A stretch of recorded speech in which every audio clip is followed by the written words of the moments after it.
Tai vakar pastorius gerą labai padarė mums įvadą, taip viską aiškiai paaiškino apie dvasios vaisių, taip metodiškai išaiškino, labai buvo smagu mums savo grupelėje aptarti visą tai. Tai jūs irgi tikriausiai aptarėte 5 principus, kaip tą auginti dvasios vaisių. Tai aptarėm, kad tas dvasios vaisius yra iš Dievo, tai yra, kada mus keičia šventoji dvasia, tai pirmiausia turime mes turėti santykį su Dievu, kad ta dvasia būtų mumise ir mes galėtumėm tą vaisių auginti. Tuomet aptarėm, kad mums reikia visuomet palaikyti artimą ryšį su Dievu. Mums reikia taip pat pasilikti ir Dievo žodėje, kaip pirmoji psalmė mini, kaip tas medis prie upelio turime būti įsišaknyję. Ir taip pat, kad mes turim nemaitinti savo nuodėmingos prigimties, kuri yra, kaip pastorius vaizdingai sakė, prikalta prie kryžiaus. Bet vis dar gyva ir mes turime atsisakyti tų savo nuodėmingų kažkokių tai įpročių su Dievo pagalba, kaip pastorius minėjo, kaip užrišti tą karpą, kur visiems buvo labai šlykštu klausyti. Bet nieko, pastoriu, viskas gerai. Pas pastoriu, tai karpą reikia užrišti, tai siaubo filmo kokia iliustracija. Nu. Tai va.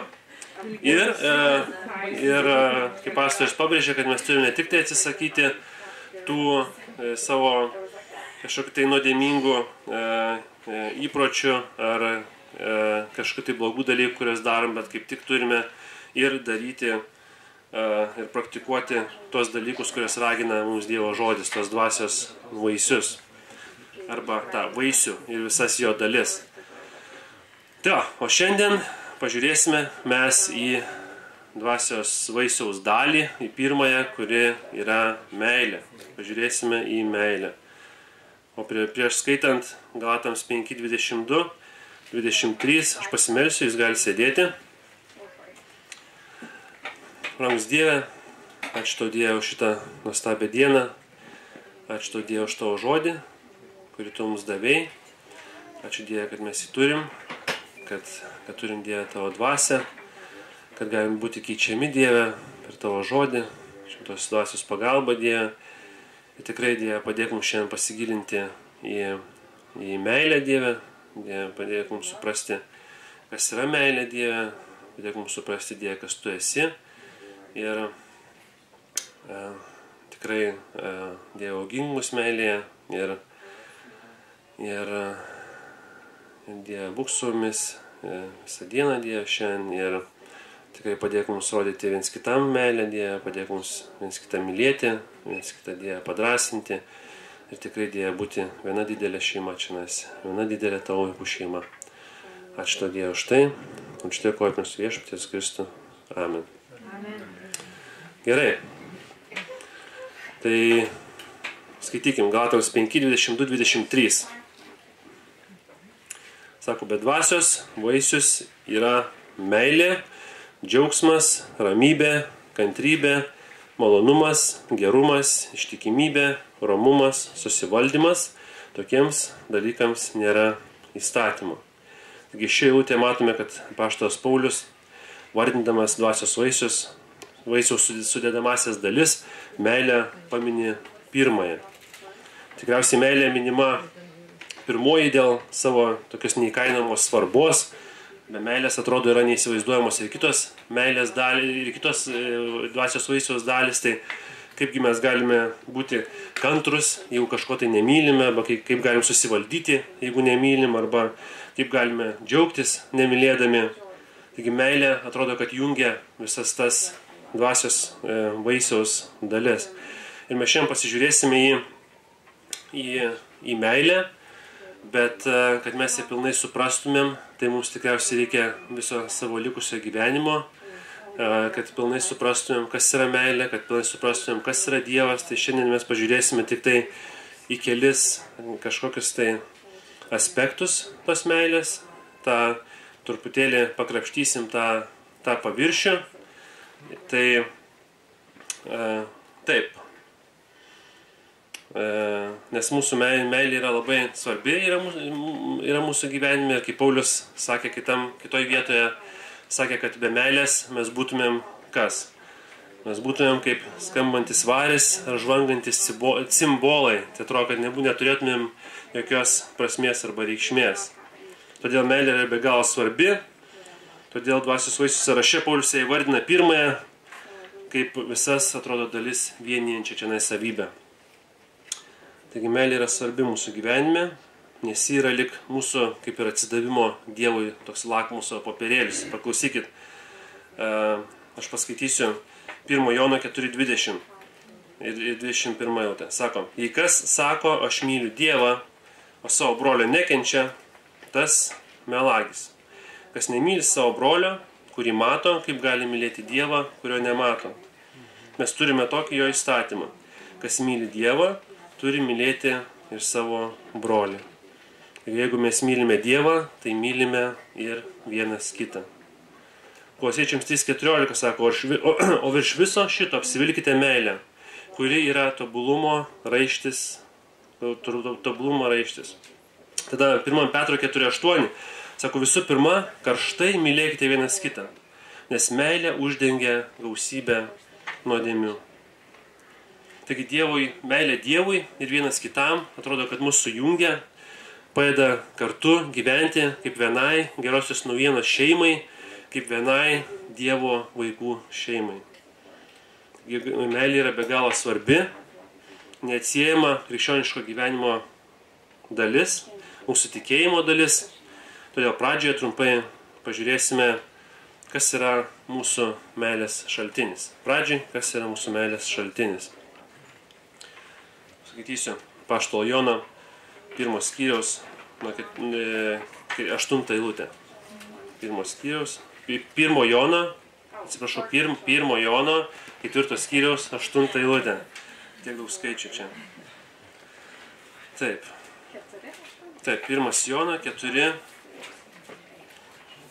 4, nepaskaitysim nuo 7 ir 8 eilutės. Va, viskas, dabar jau teisingai. 1 Jono 4, 7, 8. Sako, mylimieji, mylėkite vieni kitus, nes meilė yra iš Dievo. Kiekvienas, kuris myli, yra gimęs iš Dievo ir pažįsta Dievą. Kas nemyli, tas nepažįsta Dievo, nes Dievas yra meilė. O čia Jonas sako, Dievas yra meilė. Labai svarbu paminėti, kad šitoje vietoje meilė nėra prašoma kaip jausmas, nėra prašoma kaip veiksmas. Jonas įvardina meilę kaip vieną iš Dievo savybių. Jis įvardina, kas Dievas yra. Dievas yra meilė. Jis įvardina. Tai ar Dievas gali būti nemylintis? Dievas gali būti nemylintis. Kada nors. Ne, Dievas negali būti nemylintis, todėl, kad jis yra Dievas. Jis visą laiką lieka Dievu. Jis visą laiką yra 100% mylintis, nes jis visą laiką yra 100% Dievas. Jis savęs negali išsižadėti. Įdomus toksai dalykas yra, kad Dievas mylėjo ir tuomet, kuomet dar nieko nebuvo. Nebuvo kūrinijos, nebuvo žmonių, atrodo net nebuvo ką mylėti, bet visą laiką buvo meilė. Bet net ir tada Dievas buvo meilė, nes vienas Dievas, Tėvas, Sūnus ir Šventoji Dvasia, būdami 3 asmenys, bet vienas Dievas per visą amžinybę tobulai viens kitą mylėjo. Taigi Dievas yra meilė ir visą amžinybę tobulai mylėjo, myli ir jisai, žinom, kad visą amžinybę tobulai mus mylės. Taigi Dievui žmonių nereikėjo, kad galėtų išreikšti savo meilę, tačiau jis iš savo malonės ir gailestingumo pasirinko mus visiškai nevertus, jis pasirinko mus be galo mylėti. Yra nesuskaičiuojama daugybė būdų, kaip Dievas mus tikinčiuosius, savo vaikus ir patys tikriausiai gali paliudyti, kaip jisai mus, savo šeimos narius myli. Tačiau tos meilės viršūnė mes visuomet matome kur? Kokia yra Dievo meilės viršūnė žmogui? Taip, Jėzus Kristus. Visą laiką matome, visą laiką žiūrime į kryžių. 1 Jono 4, 9, 11 sako. O Dievo meilė pasireiškia mums tuo, jog Dievas atsiuntė į pasaulį savo viengimį sūnų, kad gyventume per jį. Meilė ne tai, jog mes pamilome Dievą, bet kad jis mus pamilo ir atsiuntė savo sūnų, kaip permaldavimą už mūsų nuodėmes. mylimieji, jei Dievas mus taip pamilo, tai ir mes turime mylėti vieni kitus. Mes mylime vieni kitus, nes Dievas mus pirmas pamilo. Dievas visuomet mus tobulai mylės, nes jis yra meilė. Taigi Dievas yra meilė. Jis yra meilės mūsų gyvenime pagrindas, jisai yra meilės mūsų gyvenime šaltinis ir jis yra meilės mūsų gyvenime tikslas. Jis yra ir pagrindas, jis yra meilė, ir šaltinis, nes per jį ateina mūsų meilė, ir jis yra mūsų tikslas. Taigi mes iš jo sužinom, kaip mylėti, jis mums padeda mylėti, ir mes mylime, kad tik tai jam būtų atnešta garbė. Taigi meilė ateina iš jo, per jį ir jam. Mūsų meilė yra tik tai dėl Dievo, iš Dievo, per Dievą ir Dievui. Taigi Dievas yra mūsų meilės pagrindas. Ir šiandien pažiūrėsime, kadangi žinom, kas mūsų yra pagrindas, kas yra šaltinis, iš kur ta meilė ateina ir kas mūsų meilė augina. Šiandien pažiūrėsime trumpai į keturias tikros meilės savybės. Keturias tikros meilės savybės. Tų savybių yra daugybė, jų yra daug daugiau, bet šiandien tiesiog pažvelgsime į keturias tokias, kurias matome ir savybės ir Dieve. Taigi keturios savybės. Pirma tikros meilės savybė yra, kad meilė yra pasiaukojanti. Meilė yra pasiaukojanti. Nes mes iki galo nežinome, nesuprantame, ką reiškia tikra pasiaukojanti meilė, jeigu mes to net nesuprastumėm, net nežinotumėm, jeigu mūsų gelbėtojas Jėzus Kristus nebūtų mums to pamokęs ir netgi savo pavyzdžių mums parodęs. 1 Jono 3,16 sakoma, iš to pažinome meilę, kad jis už mus paguldė savo gyvybę. Taigi šioje eilutėje matome, kad iš meilės galima pasiaukoti, net jeigu reikia sumokėti pačią didžiausią kainą. Jėzus paaukojo savo gyvybę už mus. Jono 3,16 sako, kad Dievas taip pamilo pasaulį, jis taip mylėjo šitą pasaulį, jog jis atidavė savo viengimį sūnų numirti už mus. Kuomet Jėzus atėjo ir numirė, tuomet ir tėvas ir sūnus pasiaukojo. Tėvas iš meilės mums atidavė savo sūnų, sūnus iš meilės mums atidavė savo gyvybę. Jie tą pasirinko padaryti. Jono 10, 17, 18. Paklausykit, sako. Todėl tėvas myli mane, kad aš guldau savo gyvybę, jog ir vėl ją pasimčiau. Klausykit 18 eilutę. Niekas neatima tos gyvybės iš manęs, bet aš pats ją atiduodu. Aš turiu galę ją atiduoti ir turiu galę vėl ją pasiimti. Tokį įsakymą gavau iš savo tėvo. Taigi tėvas galėjo to ir nedaryti. Ir nebūtų nei kiek mažiau mylintis. Nes jisai amžinai yra mylintis, jisai yra meilė. Bet vis tiek jisai pasirinko siųsti savo sūnų, sūnus pasirinko mirti, pasirinko prisikelti ir atpirkti mūsų nuodėmes.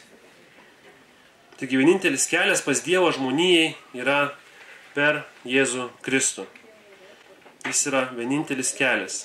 Jis yra vienintelis kelias, vienintelė tiesa, vienintelis gyvenimas, kaip turime eilutę pas save, bažnyčiai pasikabinę visą laiką prisiminti, kad Kristus yra vienintelis kelias. Nėra dviejų skirtingų kelių, yra tik tai vienas kelias. Vienas. Tai Kristus padarė pats, kas niekam niekada istorijoje nebuvo įmanoma. Per visą žmonijos istoriją niekas neatsirado tokio, kuris buvo tinkamas šitai misijai atpirkti žmoniją, mirti už kitų nuodėmės, nes visi mes esame be galo nuodėmingi Dievo akise. Tik Dievo sūnus, nekaltas avinėlis, kuris buvo nubaustas už mūsų nuodėmę ir jisai tai pasirinko daryti iš meilės mums. Ir jeigu Dievas būtų tik teisingas, bet nemylintis ir gailestingas, tuomet mes visi jau už pirmą padarytą nuodėmę turėtumėm susilaukti to vertos amžinos bausmės. Nes padarę nuodėmę mes nusėdam prieš vienintelį amžiną, šlovingą, visada teisingą ir šventą Dievą. Bet nors Dievas yra teisingas, jis iš savo malonės yra mylintis ir gailestingas. Ištikimas ir teisingas, kad atleistų mūsų nuodėmės ir apvalytų mus nuo visų nedorybų. Taigi jisai yra mūsų geriausias pasiaukojančios meilės pavyzdys. Jeigu norite pamatyti, kaip pasiaukoti, arba galvojate, ar čia reikia pasiaukoti ar ne, žiūrėkite į Jėzų. Žiūrėkite į patį geriausią pavyzdį. Jisai pasirinko tą padaryti savo noru. Tik mes visi esame tikintieji, krikščionys, visi esame Kristaus mokiniai. Ir mokinys, ką daro? Mokinys mokosi iš savo mokytojo. Taigi reiškia, kad turime iš jo mokytis, kaip pasiaukoti. 1 Jono 3,16 sako, mes iš to pažinome meilę, kad jis už mus paguldė savo gyvybę. Ir mes turime guldyti savo gyvybę už brolius. Taigi apaštalas Jonas Kristaus aukos šviesoje mums meta iššūkį, kurio aukščiausias taškas yra pasiaukojimas už savo brolį. Pasiaukojimas netgi iki mirties. Nors mums gal nei vienam nereikės pasiaukoti iki mirties, bet man atrodo, kad čia mintis yra, kad mes turime už savo brolį aukoti viską. Viską, ką reikia. Ir sekant eilutė Jono 3,17, 1 Jono 3,17 sako, bet jei kas turi šio pasaulio turtų ir matydamas savo brolį stokojantį užrakina jam savo širdį, kaip jame pasiliks Dievo meilė. Mano vaikeliai, nemylėkite žodžiu ar liežuviu, bet darbu ir tiesa.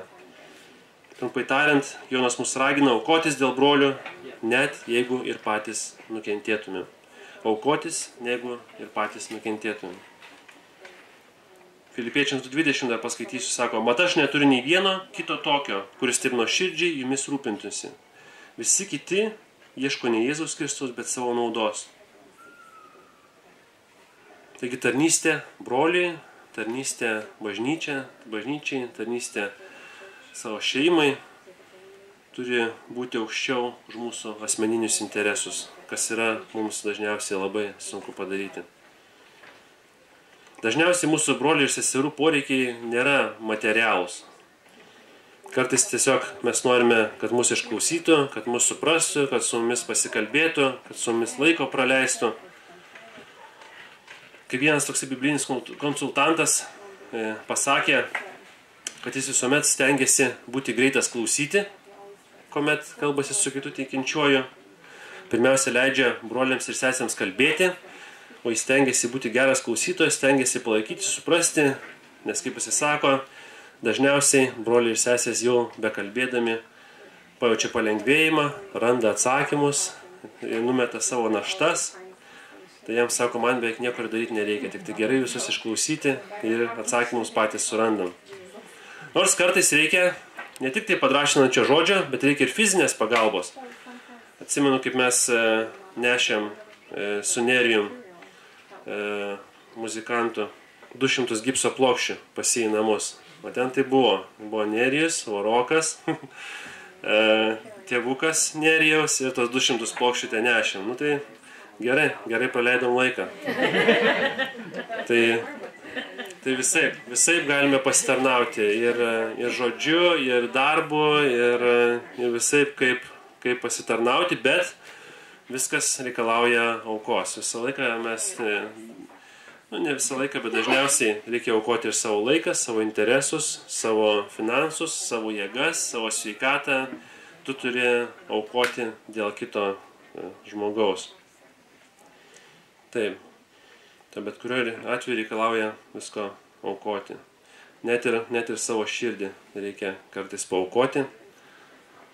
Ir man atrodo, kad atverti savo širdį broliui yra kur kas sunkiau, negu jam kažkaip padėti, negu fiziškai jam padėti.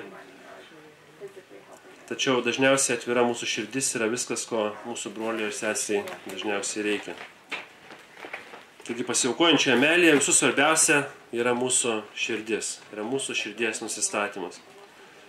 Jeigu aukojamės kitam broliui burbėdami, galvodami apie save, tai man atrodo nėra ta pasiaukojanti meilė, nes Kristus galėjo ir nepasiaukoti, bet jis pasirinko pasiaukoti dėl mūsų. Tai ir mes, kada aukojamės dėl kitų, mes pasirenkam pasiaukoti. Pasirenkam paaukoti savo kažkokį tai interesą. Tai kaip Kristus mus pamilo, taip ir mes turime viens kitą mylėti. Taigi, mūsų bažnyčia, geroji naujiena, visi tikintieji, man atrodo, mes turime būti persmelkti šitos pasiaukojančios meilės vienas kitam, žvelgdami į savo geriausią pavyzdį Jėzų Kristų. Taigi, pirmoji tikros meilės savybė, kurią mes mokomės iš Jėzaus Kristus, yra meilė, yra pasiaukojimas. Antroji tikros meilės savybė yra meilė yra atleidžianti. Atsigeršti. Meilė yra atleidžianti. Atleidžia? Taigi, antroji savybė tikros meilės yra meilė, yra atleidžianti. Taigi vėl grįžkime į 1 Jono 4 skyrių. Iškart po to, kuomet Jonas pamini, kad Dievas yra meilė, 1 Jono laiške, jis 4 skyrius nuo 9 iki 11 eilutė sako. Čia mes jau skaitėm, bet vėl paskaitykim, pažiūrėsim kitą akcentą iš šitų eilučių. Nuo 9 iki 11. 1 Jono 4, 9, 11 sako, o Dievo meilė, 9 eilutė. O Dievo meilė pasireiškia mums tuo, jog Dievas atsiuntė į pasaulį savo viengimį sūnų, kad gyventume per jį. Meilė ne tai, jog mes pamilome Dievą, bet kad jis mus pamilo ir atsiuntė savo sūnų, kaip permaldavimą už mūsų nuodėmes. Mylimieji, jei Dievas mus taip pamilo, tai ir mes turime mylėti vieni kitus. Kaip jau kalbėjome, čia Jonas pabrėžė, kad Dievas siuntė savo sūnų mirti už mus, tačiau atkreipė dėmesį dabar į kitą aspektą. Jis pabrėžė, kad Dievo sūnus, Dievas sūnų atsiuntė kaip permaldavimą už mūsų nuodėmes. Kitaip tariant, tam, kad atleistų mūsų nuodėmes, kad išpirktų tas nuodėmes. Taigi Dievo teisumas, jis yra ne tik tai mylintis, bet jis yra ir teisus. Todėl Dievo teisumas reikalauja, kad mūsų nuodėmes, visos nuodėmes, kurias mes darom, būtų nubaustos. Ir nuodėmių atleidimas nėra įmanomas, jeigu nėra sumokama kaina. Nuodėmių atleidimas yra neįmanomas, jeigu nėra patenkinamas Dievo teisumas. Už kiekvieną nuodėmę turi būti sumokėta kaina. Paprastai tariant, nemokamo nuodėmių atleidimo nėra. Kažkas už kiekvieną mūsų padarytą nuodėmę turi sumokėti. Tai kaip žinom, šitą kainą, dėl to, kad Kristus pasirinko už tikinčiuosius, sumokėjo Kristus, jis ant kryžiaus prisiėmė visą Dievo rūstybę ant savęs, už visus tikinčiuosius. Tačiau, kaip čia logiškai galima pamastyti, kad nėra kas sumoka už netikinčiuosius. Kristaus auka, netikinti žmonės turės patys sumokėti amžiną kainą už savo nuodėmes, nes nusidėjo prieš amžiną, teisingą ir šventą Dievą. Bet yra viltis, nes Dievo meilė pasirodė visiems žmonėms. Jis mus pamilo ir atsiuntė savo sūnų kaip permaldavimą už mūsų nuodėmes, kaip skaitėm. Kitoje rašto vietoje sako, kiekvienas, kuris šaukėsi viešpaties vardo, bus išgelbėtas. Kiekvienas, kuris šaukėsi, už tą Kristus sumokės. Taigi Dievas kiekvienam rodo tokią didelę atleidžiančią meilę. Taigi ar mes mylim viens kitą atleidžiančią meilę? Ar mes užtektinai mylim vienas kitą, kad rodytumėm atleidžiančią meilę, kad atleistumėm viens kitam? Kaip mums sekasi atleisti viens kitam, kaip Dievas mums atleido? Ar mes mylim vienas kitą užtektinai, kad, pavyzdžiui, atleistumėm savo broliui ir sesiai, jeigu jie mūsų, pavyzdžiui, netgi neatsiprašė. Dažnai mes net nesvarstom apie atleidimą, jeigu mūsų kitas žmogus, brolis ar sesė neatsiprašo, o jeigu ir atsiprašo, tada ką? Mes reikalaujam dažnai, kad tas atsiprašymas būtų nuoširdus, nes be nuoširdaus atsiprašymo mes dažnai negalim atleisti, iš tikrųjų. Taigi atleidžianti meilė reikalauja nuolankumo, nes mums visiems yra labai sunku atleisti. Jėzus Kristus padarė labai sunkų dalyką ir mes netgi ir savyje galime matyti, kaip yra sunku atleisti kiekvieną dieną. Kiek mes turim progų kiekvieną dieną kažkam tai atleisti. Netgi ir šitoj stovykloje. Taigi, kada mums sunku kažkam tai atleisti, tai kad turėkite tokią mintį, pagalvokit, kiek yra mums atleista. Kiek yra mums atleista. Dievui šitas atleidimas kainavo jo vienintelį sūnų, aišku, kaip mes visi jau žinom. O kiek mums tas atleidimas kainuoja? Kiek mums kainuoja atleidimas kitam žmogui? Dievas mus moko mylėti, kaip jis myli. Mus moko atleisti, kaip jis atleidžia. Mes atleidžiame, nes Dievas mus nepalyginamai daugiau atleido. Gerai, taigi antroji meilės savybė yra meilė yra atleidžianti. Taip, pirmoji savybė buvo, kad meilė yra pasiaukojanti, antroji, kad meilė yra atleidžianti. Dabar pasižiūrėsime į trečią savybę. Trečioji savybė, meilė yra nesavanaudiška. Meilė yra nesavanaudiška. Taigi, kada kalbame apie meilę, mes visai, kad dabar jau pabrėžiam, kad meilė nėra tik emocijos, nėra tik tai jausmai, kad meilė yra pasirinkimas, kaip ir Dievas pasirenka mylėti, taip ir mes pasirenkam mylėti.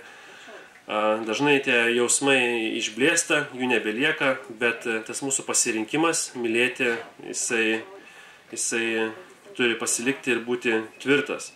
Taigi mes rodom meilę, kai vienas kitam, rodom meilę savo broliam ir sesėm, rodom meilę, kada žaidžiam tinklinį, rodom meilę, kada stovim prie maisto, rodom meilę ant lieptelio ir visai, ką rodom meilę ne todėl, kaip mes jaučiamės, ar gerai jaučiamės, ar blogai, ar esam pavargę, ar laimingi, ar nelaimingi, bet mes rodom viens kitą meilę, todėl, kad mes kiekvieną dieną pasirenkam rodyti tą meilę, nesvarbu, kaip mes jaučiamės. Taigi, krikščioniška meilė mūsų jinai nesivadovauja kažkokiais tai jausmų impulsais, nors dažnai vadovaujasi, bet neturėtų vadovautis jausmų impulsais. Taip pat krikščioniška meilė dažniausiai nepasireiškia natūraliai. Natūraliai mes jausmų impulsais mylim, nemylim, dabar jau kažkokia gera diena, tai kažką gerą padarom, bloga diena, jau į kitą gatvės pusę perinam, jau nesveikinam savo kaimynų.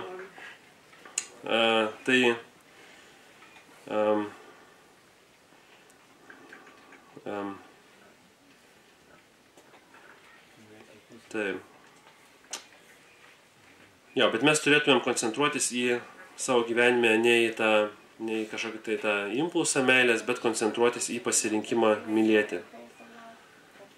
Nors Biblija minima yra, kad meilė turi savo jausminę pusę. Meilė seka ir jausmai.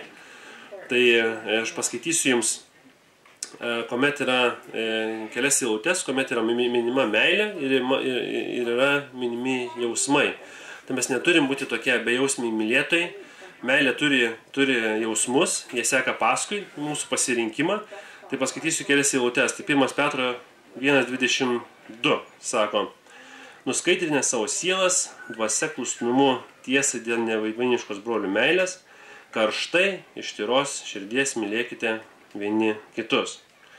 Arba Romiečiams 12:10 sako: Švelniai mylėkite vienas kitą brolišką meilę, pagarbiai vertinkite kitus aukščiau už save. Taigi yra daug Biblijos vietų, kuriuose nurodoma, jog meilė turi ir savo emocinę pusę. Mūsų pasirinkimą dažnai seka ir emocijos. Taigi mūsų mylintis veiksmai visuomet turi eiti kartu su švelne, kartu su karšta, nuoširdžia ir svarbiausia broliška meilė. Dvi apaštalo Pauliaus mylimos bažnyčios, kurios daugiausiai jam kėlė jausmų, buvo Korinto bažnyčia ir Galatų bažnyčia. Korinto bažnyčia ir Galatų bažnyčia, kuriams Pauliui tikriausiai reikėjo labiausiai mylėti iš visų. Paklausykit, su kokiamis emocijomis Paulius rašo laiško korintiečiams. Jis rašo jiems, nes juos myli, juos nori pataisyti, bet pažiūrėkit, kokios emocijos visi. 2 Korintiečiams 2:4. Nes aš jums rašiau iš didelio skausmo ir širdies sielvarto, su gausiomis ašaromis, nes ne tam, kad jūs nuliūdinčiau, bet kad pažintumėte meilę, kurios taip apsčiai jums turiu. Ta Galatams rašė 4:19-20, sako, mano vaikeliai, dėl jūsų aš vėl gimdymo skausmuose, kol jumise išryškės Kristus. Norėčiau dabar būti pas jūs ir prabilti kitaip, nes nežinau, ką man su jumis daryti. Tokios eilutės.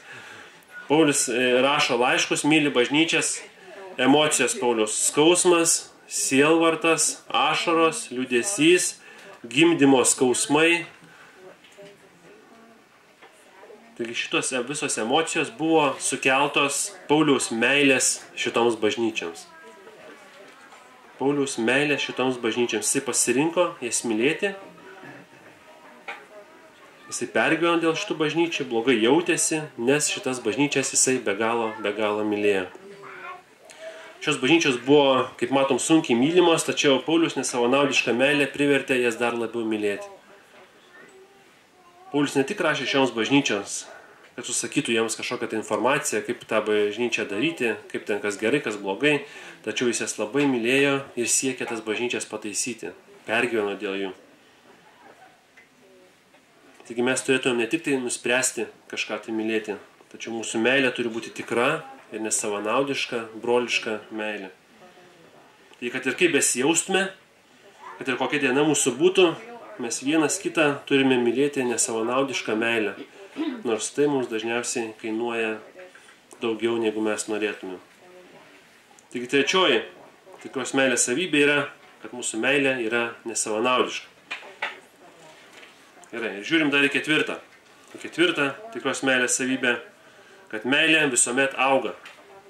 Meilė visuomet auga. Taip.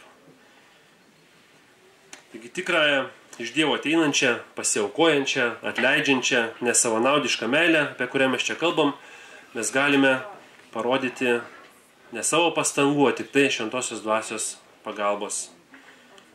Tik tai su šventosios dvasios pagalba. Paulius rašė Tesalonikiečiams, 1 Tesalonikiečiams 4:9. Apie brolišką meilę nebereikia jums rašyti, nes jūs patys esate Dievo išmokyti mylėti vienas kitą. Ir jau kitoje eilutėje Paulius jiems sako, mes tik raginame jūs, broliai, daryti vis daugiau pažangos. Taigi dievotas charakteris mūsų yra dvasios vaisius, kurį mumise augina Dievas, kuriame mumise augina Dievas, bet jisai taip pat yra ir mūsų pastangos leisti Dievui auginti tą vaisių mumise. Taigi esame visiškai priklausomi nuo Dievo veikimo mumise, tačiau ir visiškai prisiėmame atsakomybę augindami Dievo charakterį. Dievotą charakterį, atsiprašau. Tai kaip Biblijoje kartais sutinkam, tai gali skambėti kaip prieštaravimas, tačiau tai yra tiesa, kur yra persmelktas Dievo žodis. Tai yra toksai Dievo suverenumo, kad Dievas daro ir žmogaus atsakomybės derinys. Jie visą laiką eina kartu. Dievo suverenumas ir žmogaus atsakomybė. Taigi kaip mes galime išpildyti savo atsakomybę, mylėti vienas kitą vis labiau? Kaip mes galime išpildyti šią atsakomybę, jeigu tik Dievas gali auginti dvasios vaisių mumise? Dievas gali auginti vaisių, bet mes irgi turime auginti vaisių. Labai įdomus toksai konceptas gaunasi. Mūsų krikščioniško pasikeitimo gyvenime. Taigi kaip augti meilėje? Du dalykus pasižiūrėsim. Augti meilėje. Pirmiausia, kaip ir vakar jau mes po truputį šitą išsiaiškiname, pasižiūrėjome, kad pirmiausia, tą dvasios vaisių mumise augina šventoji dvasia. Šventoji dvasia. Šventoji dvasia naudoja Dievo žodį, kad jisai keistų mus. Todėl, jeigu norime augti meilėje, mes turime būti prisisotinę Dievo žodžiu. Kad būtume prisisotinę, ką mes turime? Turime žinoti tą Dievo žodį. Neprisisotinsi, jeigu jo nežinosi. Turime gilintis į Dievo žodį. Mums reikia Dievo žodžio, kad dar labiau suprastumėm, kas yra Dievas, kad dar labiau suprastumėm, kas yra ta tikroji meilė. Tai galim studijuoti Dievo žodį ir galim pradėti studijuoti Dievo žodį nuo studijavimo, ką Dievo žodis mini apie meilę, aplamai. Tai pavyzdžiui, atsigerščiau.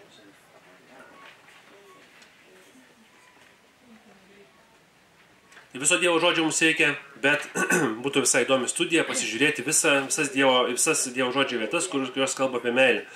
Tai, pavyzdžiui, Korintiečiams 13:1-3 mums paaiškina mūsų žinių, sugebėjimų, dosnumo, pasiaukojimo, tarnystės, beprasmiškumą, jeigu tai yra daroma be meilės.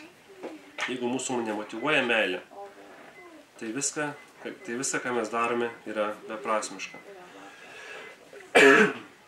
Ir Korintiečiams 13:4-7 mums aprašo, pavyzdžiui, kaip mūsų mylintis veiksmai turi atrodyti. Romiečiams 13:8-10 mums paaiškina, kokia meilė, kad meilė yra įstatymo išpildymas. 1 Jono laiške meilė aprašoma, kalba apie davimą, atleidimą. Taigi Biblija daugybėje vietų kalba apie meilę, kaip ta meilė turi atrodyti, kas jinai yra. Tai tokia galite pasidaryti Biblijos studiją apie meilę. Taigi, jeigu norime mes augti, turime maitintis. O mūsų dvasinis maistas yra Dievo žodis. Kaip mes kiekvieną dieną valgom, 3 kartus, ar 4, ar 5, kas kiek valgot, kas ir naktį atsikelia sportininkai pavalgyti. Taip ir krikščionis turi, jeigu nori augti, turi maitintis Dievo žodžiu. Nes jeigu neįsigilinam į Dievo žodį, nežinom, ką jis sako, nežinom, kas Dievas toksai yra, jo nepažįstam, todėl mes ir neaugam. Taigi tiesiausias kelias augti meilėje ir vis geriau pažinti Dievą, jo charakterį, kas jis yra. Jeigu norime būti labiau mylintis, jeigu norime auginti šitą vaisių, turime panašėti į savo gelbėtoją Jėzų Kristų. Kai mes panašėjame į jį, kuomet šventosios dvasios pagalba, per Dievo žodį mūsų gyvenimas yra keičiamas. Tai pirmas būdas, kaip augti meilėje, tai šventosios dvasios pagalba per Dievo žodį augti meilėje. Pažinti Dievą, pažinti, kas yra Dievas, pažinti, kaip jisai mylėjo ir iš jo mokytis ir šventosios dvasios būti keičiamiems. Ir antras būdas yra, kaip augti meilėje, mes turime melstis, kad ne tik suprastumėm, kad Dievo žodis moko, tačiau kad šventoji dvasia padėtų jį ir pritaikyti mūsų gyvenime. Mes galim daug žinoti, sukaupti daug informacijos, bet jeigu tai nesimato mūsų gyvenime, tai tik yra darbo pradžia. Tai melstis, kad šventoji dvasia pritaiktų tai mūsų gyvenime. Paulius ne tik paragino tesalonikiečius augti meilėje, tačiau meldėsi, kad Dievas keistų jų širdis. 1 Tesalonikiečiams 3:12 sako: Viešpats te augina jūs ir gausiai, te praturtina meilę vienų kitiems. Toks keistas vertimas. Viešpats te augina jūs ir gausiai, te praturtina meilę vieni kitiems ir visiems, kaip ir mes jūs mylime. Taigi jis meldžiasi, kad Dievas jos mokytų, kad Dievas jos praturtintų meilę vieni kitiems. Gerai, tai pažiūrėjome į šiandienį, kas yra meilė, kad meilė yra Dievas, kaip mes galim sužinoti daugiau apie meilę, reikia mums gilintis, kas yra Dievas, geriau jį pažinti, kad galėtume viens kitą mylėti. Ir diskusijų grupelėse mes šiandien aptarsime 4 tikros meilės savybės. Tai pirma, kad meilė yra pasiaukojanti. Kaip aptarsime, kokį Kristus pavyzdį mums parodė, kaip mes galim pasiaukojančią meilę mylėti viens kitus, kad meilė yra atleidžianti, kad meilė yra nesavanaudiška ir taip pat svarbiausia kalbėsime, kaip reikia mums tą meilę auginti. Trumpai pasimelsiu, jūs galite sėdėti. Brangus Dieve, ačiū Dieve tau už tavo žodį.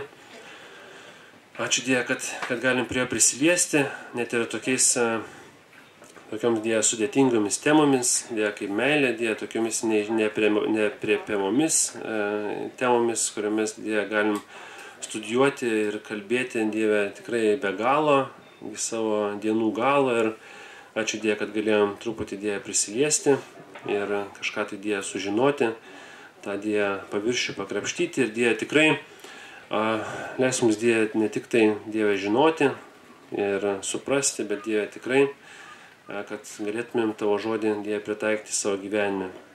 Dabar Dieve laimink mūsų grupelės, Dieve tikrai veik per savo dvasią, kad mes galėtumėm tave geriau pažinti, kad galėtumėm tave viens kitą Dieve padrąsinti ir Dieve tikrai tu dalyvauk, ir Dieve keisk mus, ir Dieve padėk, kad mes tikrai būtumėm Dieve po šitos stovyklos kitokie, Dieve, kad būtumėm panašesni Jėzų Kristų.